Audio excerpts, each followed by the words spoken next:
C'est l'heure d'Israël Insight.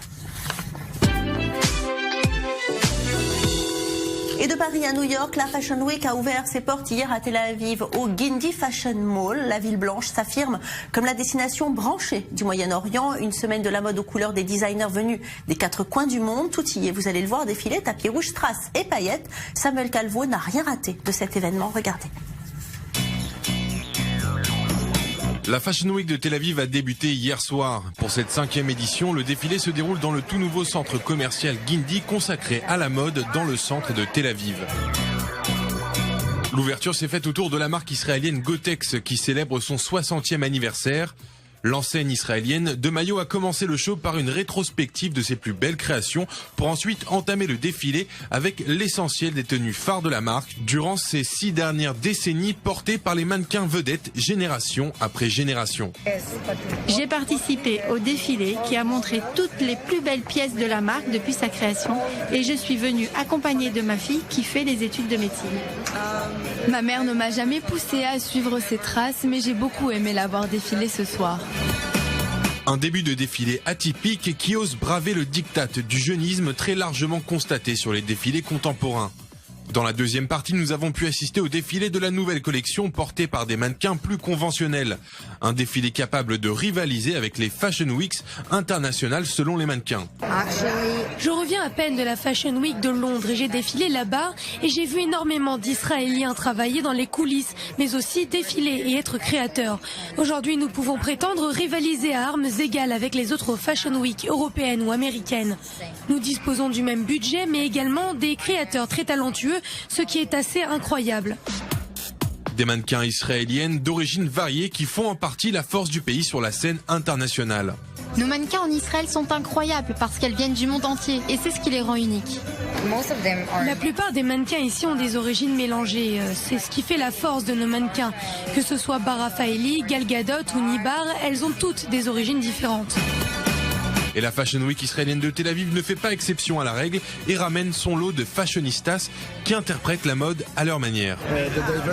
La diversité, c'est ce qui fait la force de notre pays et c'est ce que recherche la mode.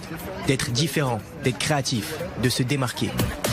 Une Fashion Week détonnante qui correspond à l'approche unique de la ville qui ne dort jamais concernant la mode. Et en plateau avec moi pour parler mode, Maurice Fergan, Jonathan Serrero et vous, Samuel Calvo, c'est vous qui n'avez rien raté de ce grand événement hier. Alors comme ça, la mode israélienne qui dépasse les frontières. Hein. Ouais, absolument. On a vu dans ce défilé, on a vu plein de créateurs, on a vu énormément de presse internationale qui est venue assister à ce défilé pour voir. Là, en l'occurrence, c'était Gotex, donc l'opening de la soirée. Il y avait énormément de monde, beaucoup d'ambiance. On a remarqué que les moyens étaient mis en place à Guindy pour recevoir donc cette presse, pour recevoir ce défilé et c'était vraiment quelque chose, c'est de mieux en mieux. C'est seulement la 5e édition, donc la 5e année seulement, et il s'améliore énormément. Ouais, alors le défilé Gotex en ouverture. Alors, qu'est-ce qu'il y avait d'autre de spécial à part des jolies filles? J'ai vu, c'était particulier comme défilé. C'était particulier. Alors, ce qu'ils ont fait, Gotex, donc c'était leur 60e anniversaire et ils ont eu la bonne idée de rappeler toutes leurs mannequins phares qui avaient à l'époque défilé déjà ou qui prenaient des photos avec leur maillot et ils les ont appelés pour défiler, ce qui a donné donc un défilé qu'on voit sur ces images assez unique en son genre. Ils ont cassé les codes, ils se sont dit et pourquoi pas les rappeler, les faire défiler et on voit que ces femmes qui n'ont pas 20 ans, qui n'ont pas 15 ans, qui n'ont pas même pas 30 ans, qui ont même parfois 70, 80 ans, on les voit défiler et on voit que c'est possible de les rendre belles. Et ça a donné vraiment quelque chose d'unique en son genre et elles sont oui, parce que ça casse un petit peu les codes en fait, les défilés. Complètement. Oui, il y avait quand même les très jeunes et filiformes après. Hein. Oui, alors déjà, c'est vrai, elles y étaient, mais en Israël, il faut savoir qu'il y a une loi qui protège les mannequins. Elles ne peuvent pas être trop minces. Il y a des règles à tenir pour qu'il n'y ait pas ce diktat de la minceur qui soit poussé trop à son extrême.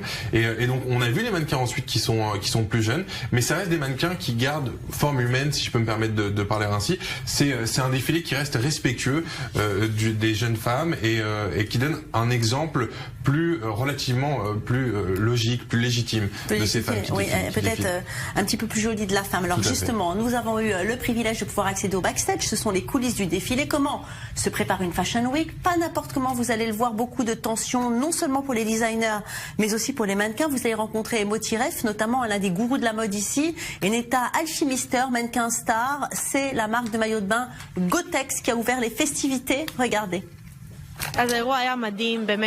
L'événement était super, je suis très impressionnée, c'était bien. Je suis contente d'avoir fait partie d'un tel projet et même être dans le public, c'était sympa, c'était fou. Nous sommes super excités d'ouvrir la Fashion Week avec Gotex qui célèbre ses 6 ans. C'est juste le début. Je trouve que le show était super impressionnant. Cela nous a ramené à l'histoire de Gotex, de sa création à aujourd'hui.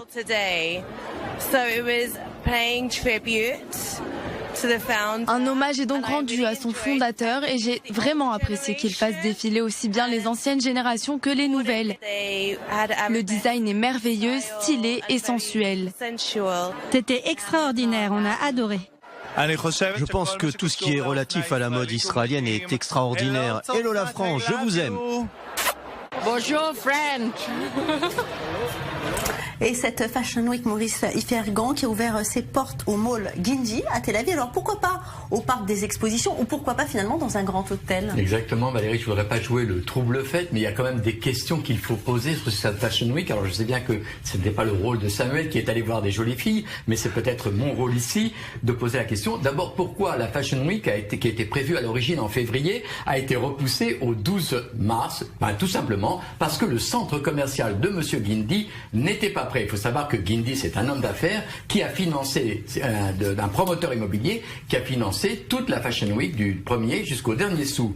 Alors, on peut aussi se poser la question, si c'est Gotex qui est la vedette et que nous sommes au printemps, est-ce qu'on peut déjà assurer la diffusion de maillots de bain au printemps pour cet été? On s'y prend peut-être un peu en retard. Du reste, il n'y a pratiquement pas eu de rendez-vous entre les fabricants et les distributeurs, entre les stylistes et les distributeurs, justement pour assurer cette promotion de la mode israélienne. En vérité, il s'agit d'une immense opération de relations publiques pour la famille Gindi, très peu pour la mode israélienne. Alors justement, il n'y avait pas Bara Faili comme l'année dernière, mais par contre, il y avait Sarah Netanyahu. Oui, tout à fait. Elle a d'ailleurs donné un discours à l'ouverture avant le premier défilé. Elle a parlé un petit peu au public israélien. Il y avait aussi le maire de Tel Aviv. Il y avait un des fils Gindi. Voilà, c'était vraiment un événement qui réunissait une certaine classe de la société israélienne. C'est vrai, mais c'est un peu ça le rôle de la mode. C'est la même chose à Paris, c'est la même chose à New York, c'est la même chose dans toutes les Fashion Week dans le monde entier. C'est assez élitiste. Ce sont des privilégiés qui participent à cet événement. C'est le but de ces Fashion Week. Oui, mais c'est vrai que Tel Aviv est quand même devenue une pépinière de jeunes talents, puisqu'avec cette école Shankar et Albert Elbaz, on en a vu des stars émerger d'Israël ces derniers temps. C'est vrai, on a aussi des Israéliennes. C'est ce qui fait un peu la richesse des mannequins. En parlant des mannequins, il y a aussi des créateurs qui réussissent très bien à l'étranger. Mais si on parle des mannequins, la richesse, leur force, c'est que Israël est une terre d'accueil, de multidiversité, qui reçoit en fait des gens du monde entier. Très cosmopolite. Absolument. On a vu une fille dans le reportage qui venait d'Ouzbékistan. Il y a une fille qui était polonaise. Donc voilà, c'est vraiment un melting pot de nationalités différentes qui font des mannequins uniques. Comme un peu les brésiliennes peut-être. Moi je voudrais surtout vous inviter à quitter ce centre commercial Gindi pour aller dans la rue à Tel Aviv ou dans la rue en Israël et vous verrez que la réputation des Israéliens mal habillés a changé aujourd'hui et malgré tout on se respecte. L'influence française. Peut-être l'influence aussi française mais disons il y a un goût de l'Israélien pour les grandes marques, pour la mode et on le sent dans la rue, ça a changé, c'est plus du tout comme avant. Et